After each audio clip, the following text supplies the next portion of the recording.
Use the bucket tool to colour your line art faster. A big mistake I often see beginner artists making is colouring in their line art by hand, which takes forever when they could just be using the bucket tool to do it a lot faster. Every drawing program I know of has some kind of bucket tool, so make sure you use it.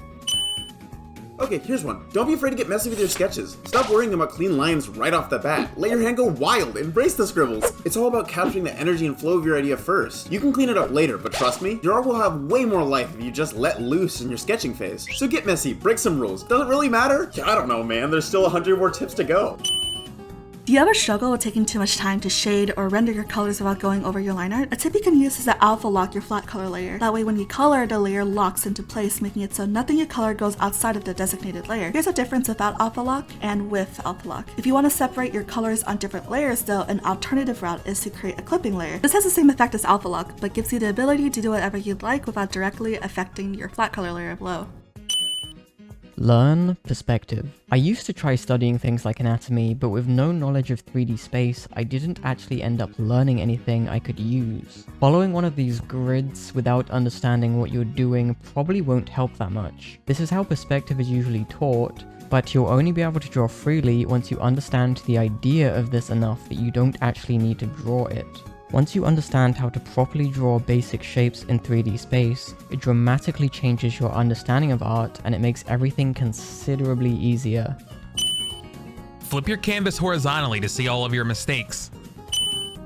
Always save some time to create just for yourself, because if you're only creating art for other people, eventually you're probably gonna start hating making art. You are the only one who can create the art you create, so go create it. You ever find yourself zooming into your drawings almost 200% and then whenever you zoom out you start to notice all the little things you didn't see before? Well, this is my big piece of advice for you. Almost every art program I could think of has the ability to do this, where you can open the canvas inside of a new view. This can help avoid the issue of finding pieces or pick parts of your art feeling a little off or out of place when compared to the full drawing. Social media makes making art look really fast. When you look at photos, they're finished. When you look at short form content, the video makes it look like it was done in seconds. The tip is, art is never usually that fast. That social media stuff, it's all fixed in post. You can think of the real speed of a drawing as kind of a combination between how familiar an artist is with their subject and how many things are on screen at once. The more you take your time, the more you can get a better layer piece and add details. And if you're drawing for fun, there's no reason to rush. Are you trying to use figure drawings to improve your art, but it's just not working out for you? Don't worry, baby girl, I feel you. What you're gonna do instead is something I call the silhouette method. Instead of just drawing the figure how you see, what you're gonna do is you're gonna take a big thick marker, a thick brush, whatever you got, and you're gonna draw just a complete shadow of that figure. What this is gonna do is help you get a fresher look at the shape and form of your model. Good luck out there! If you're struggling with composition, try sketching out different thumbnails first. Essentially, by just doing rough, small sketches, you can plan out posing and placement of objects, value and composition, or even color. You might be surprised, often your first few ideas aren't the best ideas that you can come up with. Your art style is unique because it's yours. You may feel like other artist styles are cooler or more beautiful, but only you can become best at your art style, so keep at it. Whether you're drawing, coloring, rendering, or doing line art, do not autopilot. Always take a second to question what you're doing or what you're trying to do and if it's working in your art piece. Creative decisions are something you should be actively thinking about all the time, because this is where all your choices as an artist shine through as your style and trademark. Autopiloting leads to generic or stale iconographies. Automate the execution of your art, not the choices behind it. Kind communities do exist. Please look for them. It's important. Don't just look at TikTok or Instagram and expect that to be the experience. It's not. Sometimes days are hard, and what we really could use is a little bit of encouragement. Please trust that there is a community out there. There is a group of people out there who will help you out and keep you going strong. Do you ever find yourself just constantly redrawing the exact same line over and over? Typically what I do when I'm in that situation is that I just remind myself that done is better than perfect. Now obviously you still want to give the drawing a very solid effort, and you want to try and work out any potential issues that you have, right? But you just don't want to get stuck on redoing the exact same thing over and over and over and just having the same end result essentially. And on top of this, just have fun. Just let loose, just do your thing and have fun while you're doing it, and you'll get a lot better end result as well. Hello, my name is Nick. Also Happy Gamer Nick on YouTube. I have drawn a lot of Paradox Pokemon in my time, drawn a lot of Fakemon, and I've gone from pretty bad into pretty decent art. The main reason for this is definitely practice, but I also got a bunch of feedback through comments on YouTube. In my opinion, this is in fact the best way to grow as an artist. Ask feedback. Do it right now. The fastest and easiest way to get a character to look in the same direction is to draw dots, and then base the rest of the eye around that. And now you can fill in the regular-sized iris, and boom! Now the drawing of your character isn't looking in 2 different directions at once. You can thank me now, come on. Do you want to go back to traditional art? I suggest getting a light table. To slowly transition to traditional art, you'd have to sketch digitally, print them out, and then transfer them, and then finish the whole drawing traditionally. If you're doing a painting, I suggest getting tracing paper or graphite paper. Both of them work. Remember to take breaks while you're drawing. While you may want to sit and finish a whole drawing in one sitting, there are multiple benefits to both you and your art if you just take a step back every once in a while. An obvious reason is that you'll be able to unshrimp and rest your arm, leading to less aches and possible damage. But it also allows you to stop tunnel visioning your art. When you come back from your break, you can look at your art with brand new eyes. Now you can see why your art didn't look quite right. Or maybe you can see that you were overthinking it before. You'll never know until you take a break. Before starting drawing, stretch. After finishing drawing, stretch again. You could add hand, wrist, and arm exercises to your drawing routine to avoid injuries. I'm leaving here the ones I usually do to warm up. Stretching prevents the risk of injuries and developing carpal tunnel syndrome. I've personally had to stop drawing for days while recovering from wrist pain because I didn't do my daily stretching. So don't be like past me and stretch. If you want to get paid to make art, your portfolio, showreel, and website should show the things that you enjoy making and want to get hired for. It doesn't matter if it's personal work, it's still valid. Taking pictures or videos of the process can help with promoting your work online and hopefully get it in front of the right people who can't hire you if they don't know you exist. Art development isn't always linear. It ebbs and flows as you progress. Sometimes you'll have great bouts of improvement, and sometimes you won't even be able to draw a face. Take it slow, and remember that everyone's art journey looks different. As long as you enjoy what you're making, you'll get to a point where you love your art. If you're struggling to draw smooth lines with drawing line art, try changing the stabilizer settings. Most art programs have them, and some can even be set to individual brushes. The higher the stabilizer setting, the smoother your lines will be. But there'll also be more lag between your mouse cursor and the line you've drawn, so be sure to try out different settings to find that sweet spot that works best for you. You'll be making smooth, clean line art in no time. Welcome folks, it's me, Aaron the Artist. When drawing from references, it's easy to allow yourself to be limited in what you can draw by what's in the reference. But it's important to actually look at your reference to see if there are any ways that you can improve it. This reference here has these gorgeously clear shadow shapes, but the highlights in the hair are drawing too much attention, and there's this funny highlight shape here just above the mouth, interrupting this otherwise really clear shadow shape. When I painted from that reference, you can see that I fixed both of those things. This means that my painting isn't perfectly accurate. The point of the painting is to be appealing, not accurate. Hey, Manu here! Let's talk about 4 chords that every accordion player should know. No, that's not the topic. Let's talk about why you should study the work of the masters. Trying to remake pieces by renowned artists can give you an insight to the fundamentals you need to work on. I learned from JC Leyendecker that if your values are working up front, you can use any color you want and the piece will work, which is what I did with this illustration. Also, by studying an anime background by Studio Dogakobo, I got new knowledge that allowed me to paint the backgrounds for my first short film. So go ahead and study the pieces that inspire you.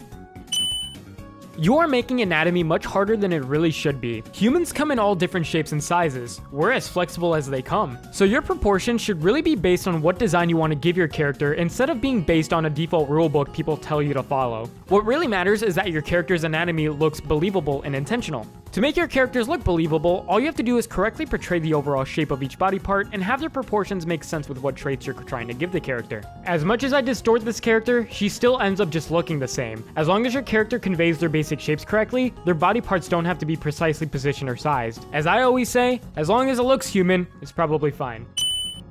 If you have beautiful sketches but absolutely hate the thought of doing line art, try lightening your sketch and focusing on just the bits that need refinement. Not only will this preserve the energy of your initial idea, but I've found it also helps improve your ability to make cleaner sketches in general, because you start looking at the sketch as a part of the final piece rather than just a temporary step. For that nice polish, I just merge everything and start rendering on top. It's essentially a more painterly approach to art, skipping the line art stage altogether. Listen up, if you want to make your artwork pop, then a great suggestion would be to use colored lines. I remember when I was just starting out at art, I would painstakingly go over my already finished line art with the color I wanted, and that would just... Please don't do this. It makes your colored line art messy and inconsistent. Simply use the clipping masking tool. Clipping mask tool allows you to draw within your line art for a way more consistent result. Just place a clipping mask on top of the layer that your line art is on, and just like that you have some fire colored line art ready to go. Good morning. My name is Derry, and today I wanted to show you some easy ways to create dynamic perspective without worrying about a grid or anything. First tip is to imagine each element of a drawing as a cube. Then, if it's in the background, have it be flat. The closer it gets to the camera, the more you're going to be able to see the top face of it. Let's do one more quick example.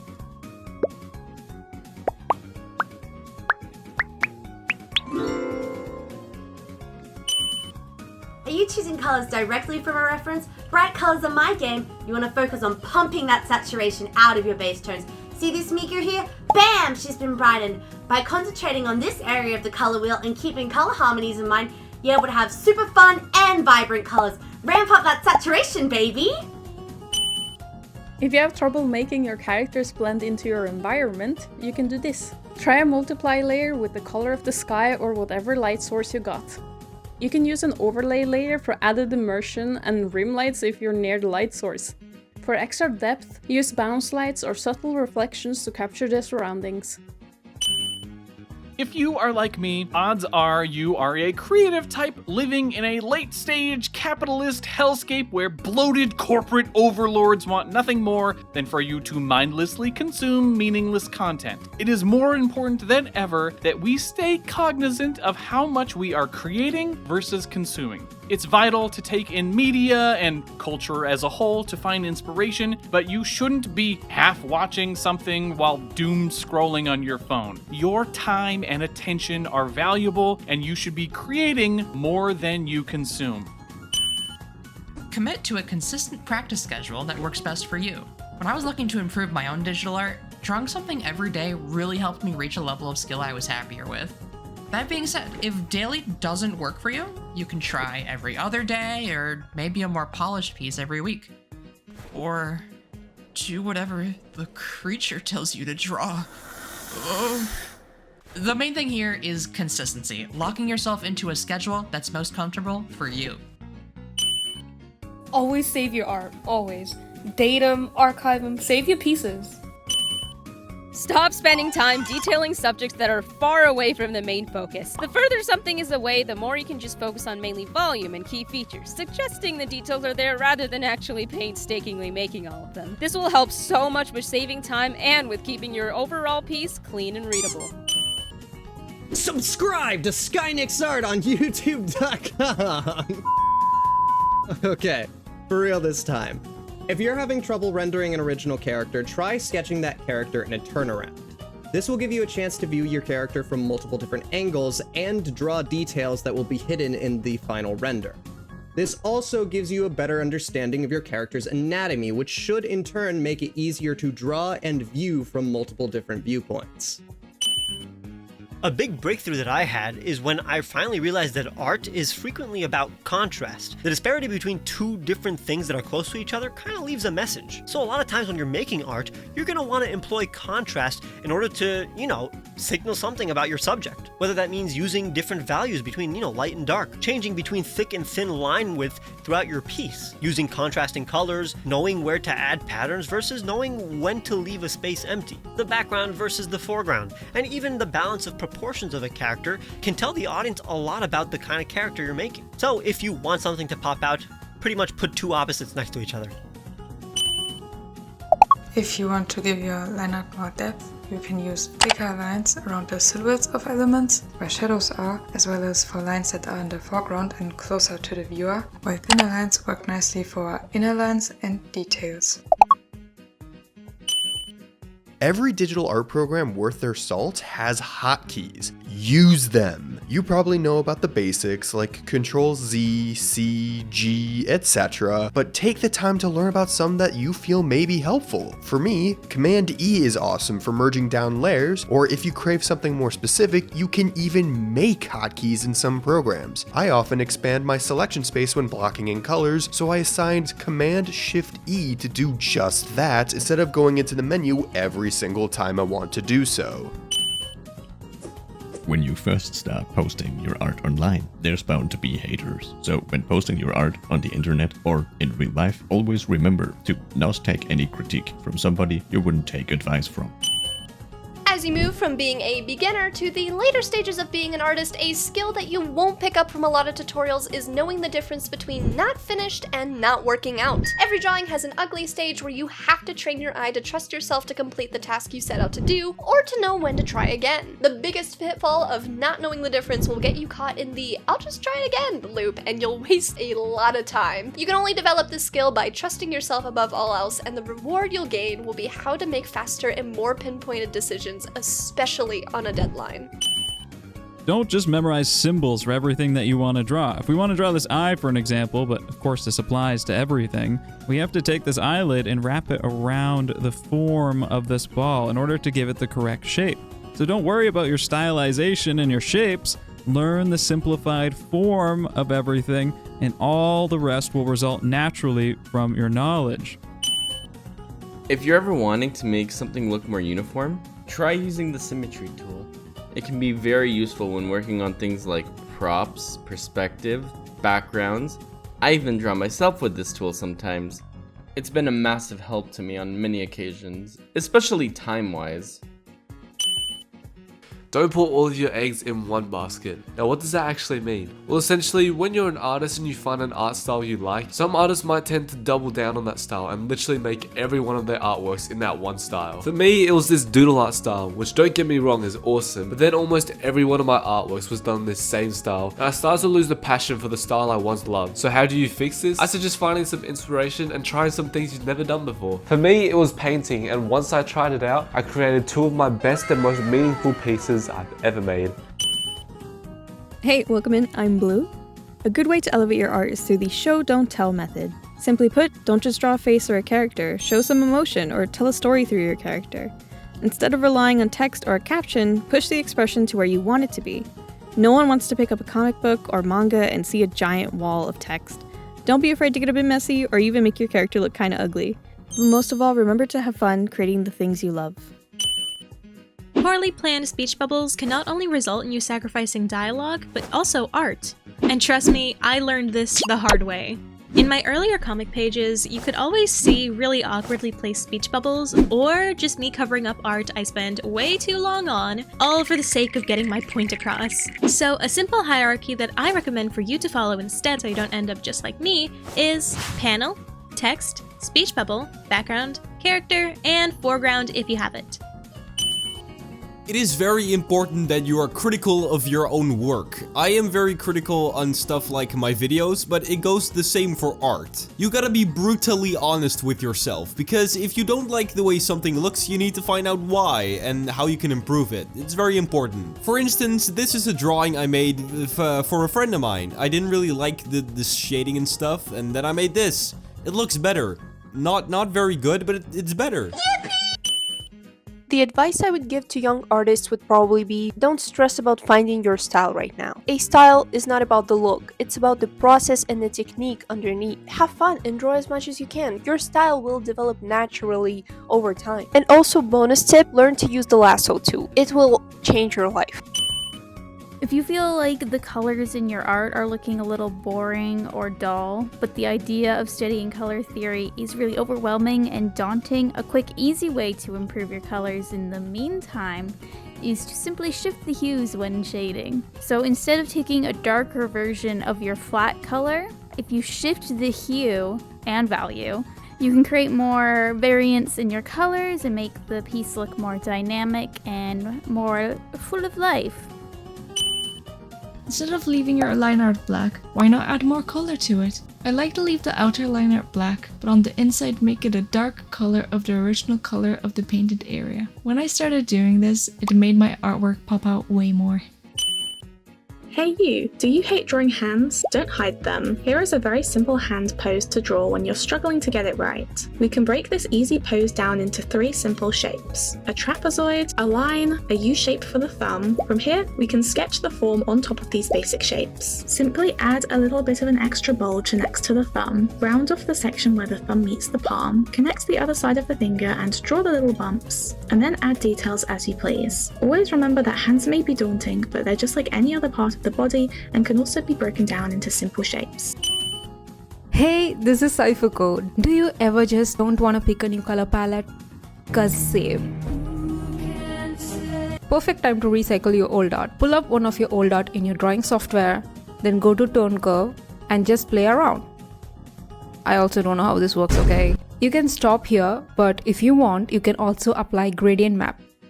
With this, you're basically recycling your old color palette to your new one. Now take this and create your new art. That's it. Bye. One thing that many of us do after posting our art is constantly checking how much engagement we get from it. It feels amazing when we get tons of likes and support on our posts. But it's important to remember this. Your artistic value is not measured by those likes, and you shouldn't look down on yourself just because you got 15 likes today and the next artist got 100. You created something, and that in itself is powerful. Just keep doing your own thing and having fun. Your audience will grow eventually, but your drive and passion means so much more than the amount of likes that you get on a social media post. Go to a zoo and sketch some animals. They are constantly moving, which makes it a fun life drawing challenge. If there's no zoo nearby you, then I guess you can go to a cafe or something. Humans are animals too. The retro look. Here's one way to do it. Increase the saturation slightly. Add a gray or paper texture, set it to overlay and reduce the opacity. Then copy the base layer, put it on top and set it to glow. Then also reduce the opacity. Finally, add a little vignette. Here's the difference. Now moving on to the next beautiful artist. Try out sketching and drawing with a pen that you cannot erase, like a fountain pen or fine liners. This way you will improve your observation skills, as you basically only have one try for each line. The biggest advantage, in my opinion, is you will learn to live with your mistakes and how to integrate them in your drawings. Imperfect drawings have much more character anyway. Do you ever feel like your cell shading is just kind of boring? Well, I have a tip for you. One thing you can do for your cell shading is add a transition tone to the edge of your shadow, just like this. I like to make the line a more saturated color, but there's lots of different things that you can do with it. And it's a way that you can add interest to your cell shading without too much added work. Another thing I like to do with this technique is to add a transition tone to my lighting spots as well, and I think it adds a really cool effect. Hey there, Bears, I'm Strawberry Stab Wound. Allow yourself to have other hobbies. You're not betraying art by liking other things, I promise you. In fact, it's better for you to branch out. You can gain so much inspiration in new ways just by having other hobbies. For example, if you make clothes while also being into art, you'll be constantly observing folds and you'll understand the fundamentals and how they're made, which can contribute to it looking more realistic when you draw them. You're not betraying art by embracing other things. As artists, we yearn to create, so why only restrict yourself to one thing when there's so much more you can do? Get into dance, singing, or any other art. There's so much for you to embrace. Hi there, it's wonderful to meet you. I'm going to show you my favorite trick that will instantly boost the vibrancy of your colors. And it's super easy to do in any drawing program with layers and blending modes. This works especially well if you use multiply layers to shade your artwork. Without this trick, this is what my colors look like. Looks pretty dull, right? Well, all you have to do is grab your multiply layer and duplicate it. Simply grab that multiply layer you copied and change the layer to an overlay layer. After this, I'll play with the opacity and multiply layers until I'm happy with the intensity. But yeah, that's all there is to it. If you'd like to challenge and hone your creature design skills, try to avoid using human/humanoid anatomy. I'm not saying none of your creatures can have human anatomy, rather it's both beneficial to your mental library and helps with creating more believable creatures. Foreshortening is a pretty difficult thing to draw, but there's an easy way to think about it. Foreshortening is what happens when an object appears to get shorter as it faces the viewer. Limbs always move in an arc. More specifically, they follow the path of a circle. A circle in perspective becomes an ellipse, so the body will follow the path of an ellipse. To accurately draw foreshortening, you first have to place the shoulder joint and draw the arm in side view. The length of the arm becomes the radius of the circle, so using that radius we can draw an ellipse, and then all we have to do is place the arm wherever we want on the ellipse. When establishing colors on your character, does this seem off? If so, try this trick. By making another layer, color dropping gray, black, or white, and setting the blend mode of that layer to color, you make it so everything below that layer is grayscale. When doing this, you can see the contrast between your values. You could have too many dark values or too many light values in one spot. By mixing where your light and dark values sit, you can achieve a character with a nice color flow. I like to describe artists like plants. They're so different and unique from each other, but we all share one thing in common. Water. It's the need for water. Us artists spend hours on our pieces, and you cannot be spending it shriveling up like a withering sunflower, okay? You are not a withering sunflower, you are a thriving one. Just follow my helpful abbreviation, DRINK. D really wants you to drink water. Let's face it, almost everyone is overstimulated and goldfish-brained. Nowadays, most illustrations that grab your attention are highly detailed. But look at your art. It's like I need to watch Subway Surfers. Here's some tips to easily add more detail to your art. First, let's add variation to the silhouette and shapes. More dimension to the line of termination. Tasty subsurface scattering. More color adjustments. And look, we have a happy little anime girl. When it comes to the multiply layer, I never like having the multiply layer opacity up to 100 or anything below 20. I think that it just makes it look really bad. In my opinion, I like having it around 30 to 50. I think that's a good amount. You can get away with 60 to 70 or 80 if you want, but in reality, I just like keeping it in between. Then when it comes to the colors, for the shadows, I never like using a gray just because it looks dull like that. I like having more of a more bright color for the shadows, just so it looks much nicer and it pops.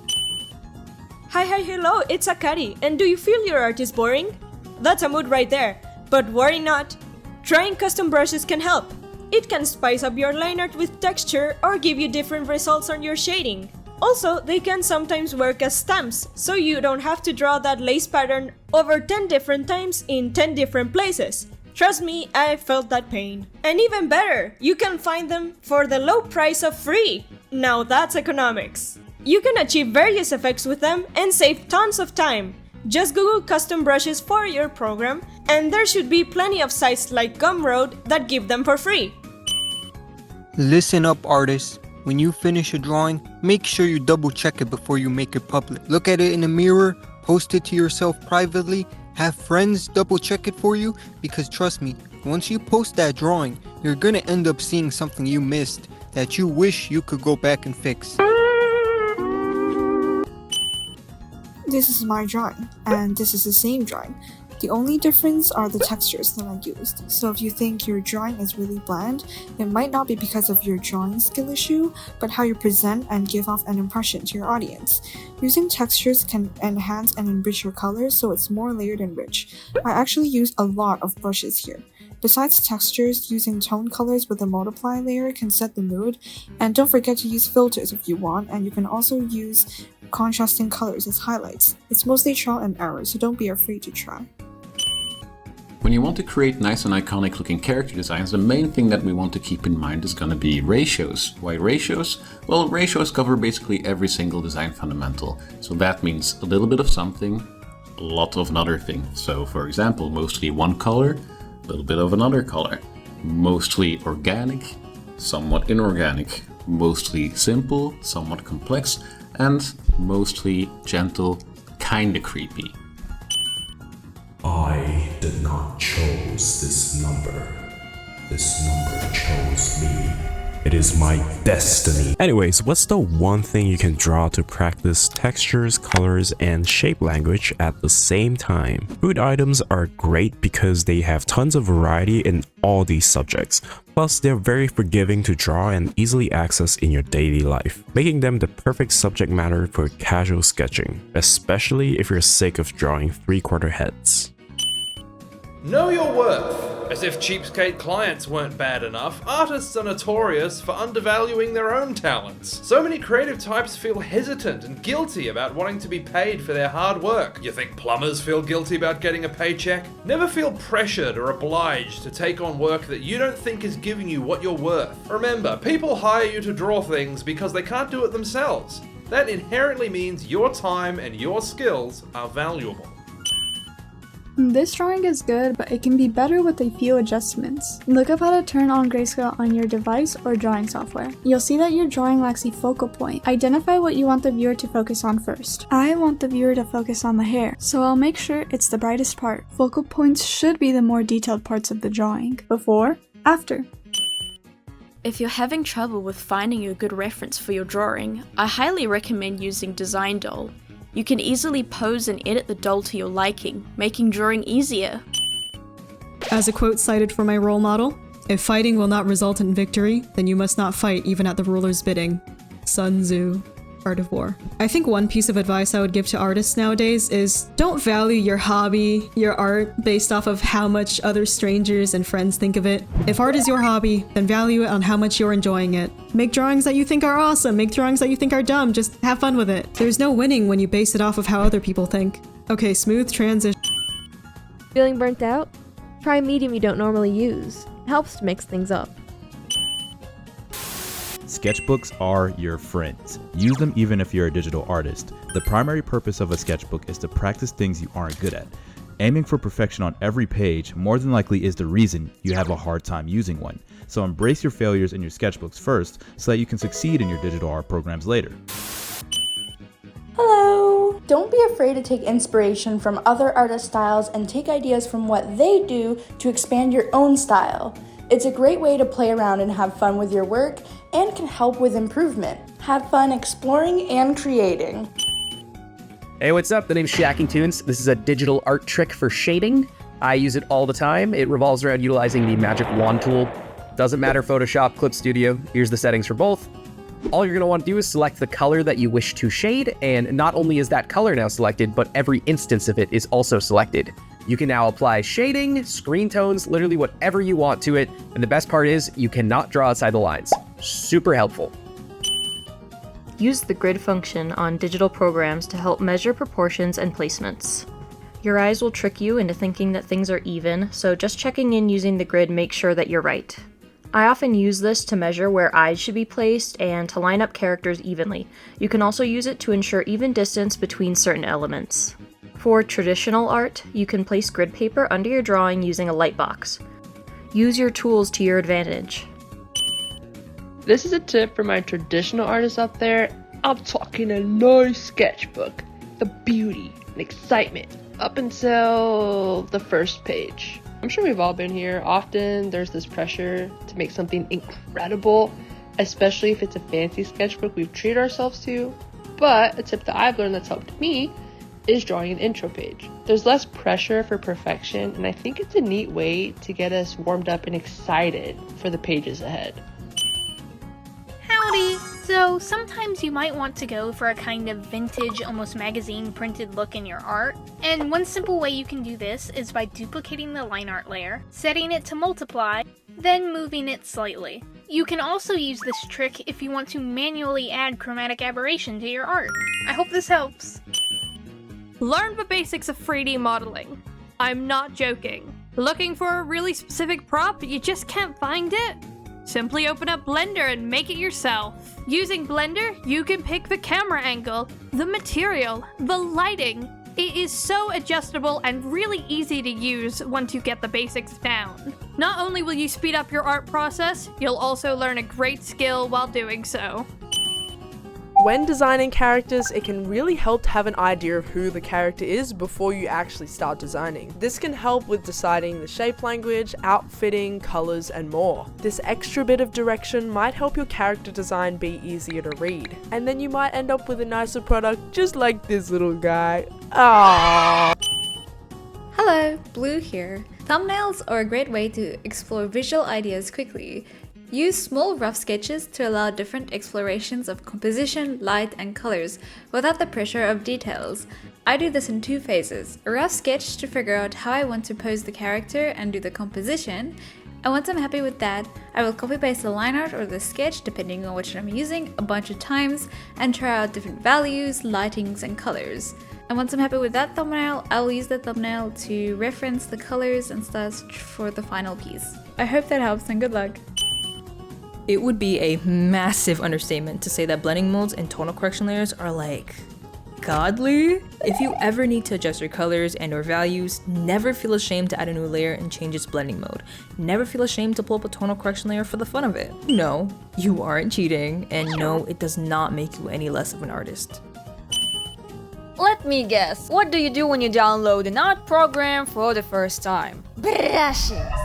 Stop. You do not need 100 million brushes to be good. Many beginners think that somehow a big brush kit will make their art better or will mask a lack of skill in one area or another. It's false. Because it's never about a brush, it's about your hands. When you have too many tools, it can become a bit hard to properly focus. Choose just a few brushes you're the most comfortable with and create.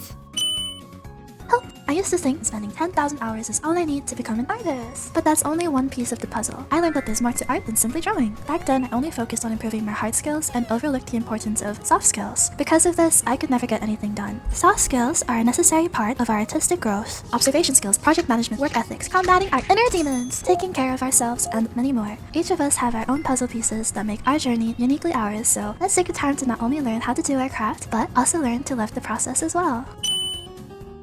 Has this ever happened to you? Where did I put my line art? Don't worry, it happens to just about everyone. But there is a quick fix to this problem. Naming or labeling your layers. These names can be as simple as line art, sketch, or coloring, or if you're feeling unhinged, you can name it something like rigatoni. Just as long as you remember which layer is which, of course. This also applies to your layer folders if you use them. Don't be afraid of using different textured brushes. Sticking to your round brush or airbrush can be easy, but using a new tool to replace those brushes is so much fun. And you can create cool pieces like this, or even this. Anyways, always step out your comfort zone and try something new. Choo! If you have a creative project that you've really been wanting to make, but you just feel like you're not skilled enough to make it yet, I dare you to try creating it anyway. Being passionate about a project can just be a really good motivator to take on a challenge and try something outside of your comfort zone. You'll learn a lot throughout the process, and you'll get to work on this project that you've been really excited about. How do you feel works best when it's not your sole focus? Conveying a message? Focus on the emotion conveyed rather than the picture quality. Whenever digital art feels more like a slog, learning a different art form can help break up the monotony. Staring at a canvas for 8 hours straight because you got art blocked and your butt feels like a Minecraft super flat world? Well, it helps to go outside and go for a walk. It quite literally gets the creative blood flowing. Even career-wise, not doing solely art doesn't make you any less of an artist. If anything, it broadens your canvas of life. It's somewhat frowned upon, but forms of tracing dynamic poses, hands, and body parts can help you understand the anatomy and strengthen your memory. The best way you could do this is by tracing people or yourself to understand the body. So my tip is, don't trace art, trace humans and use yourself as the reference. If I had to give one piece of advice to someone who wanted to get better at art, it would be to learn the importance of shapes in art. And I don't necessarily mean shape language and like conveying feeling through shapes. No, I mean breaking things down into their simplest forms. If you can do this, life gets a lot easier when it comes to art, just because rather than having to know how to draw a whole range of things, you only need to really know how to draw the shapes that would make up whatever it was you were trying to draw. It also helps when it comes to stylizing your art, as if you have less shapes, you'll end up with a more simple style, and if you add in more shapes, your style will be a bit more complex.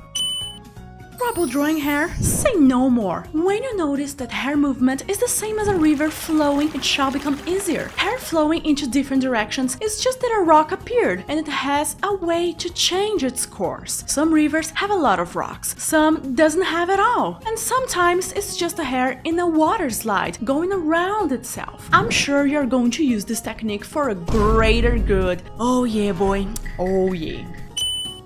Okay. So my art advice is to remember your purpose and the reason why you create. And the reason is because sometimes you feel as if you want to give up. And in those circumstances, remembering your reason and remember your purpose could really help you to push a little bit more and keep on doing what you always like doing. Just remember, a bit of extra love, self-motivation goes a really far away. Also, clean your desk. Mine's very unorganized right now. My number one tip for artists is that perfectionism is your worst enemy. Try not to be so in your head about the whole thing. This isn't Squid Game, so nobody's gonna take you out back and shoot you if your line art doesn't come out perfect.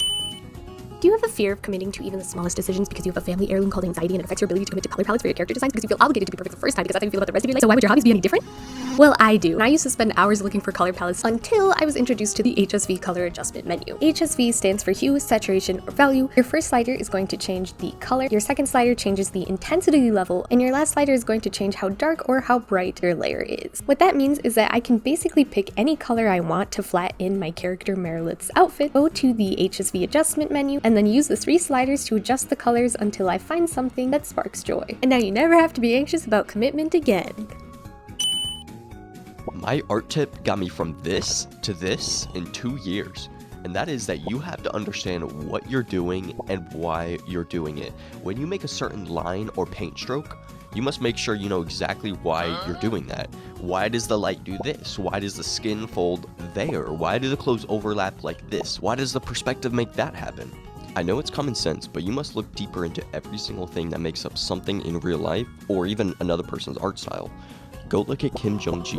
That man knew how to draw anything because he understood how everything and anything worked.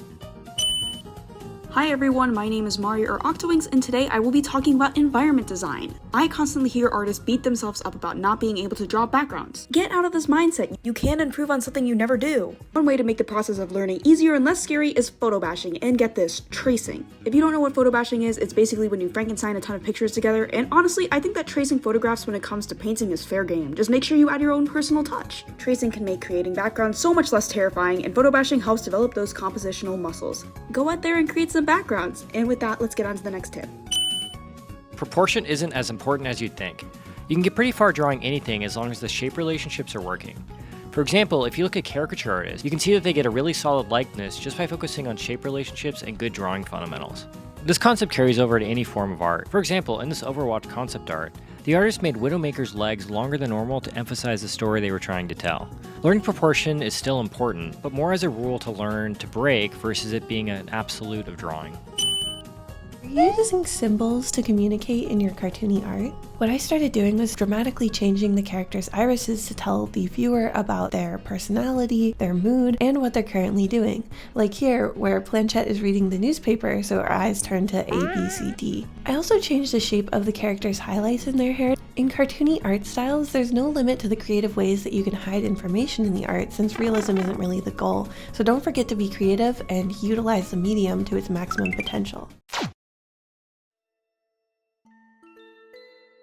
Before the video ends, I just wanted to quickly say thank you. Thank you to every artist that participated in this collab. It could not have been possible without all of their hard work. And some of these tips are just so incredible. Everyone put so much effort into them. So thank you, everyone who participated. Oh my god, you guys are all absolutely incredible. And hey, to you watching the video right now, if there was anyone in particular you really liked, I think about every artist in this video has like a YouTube channel that I've linked in the description down below. So, you know, go check out your favorite one. If someone's tip particularly was like really interesting to you, make sure to go check out the channel. I honestly never thought I'd be able to make a video like this. I mean, I think this might be one of the biggest art collabs on YouTube, probably. I mean, 100 tips from 100 artists. I don't think anyone's done anything like that before, so it is genuinely awesome that I'm in like the position to be able to do this now. So yeah, I just wanted to say thank you to all the artists who participated, and thank you to all the viewers watching. I could not have made this video without you guys as well supporting me. So yeah, thank you. I mean, who knows, maybe I'll make a part 2, 100 tips from 100 animators or something like that. I think that'd be cool if I want to go through the pain of organizing it again. But yeah, okay. That's the end of the video. Thank you for watching, and goodbye.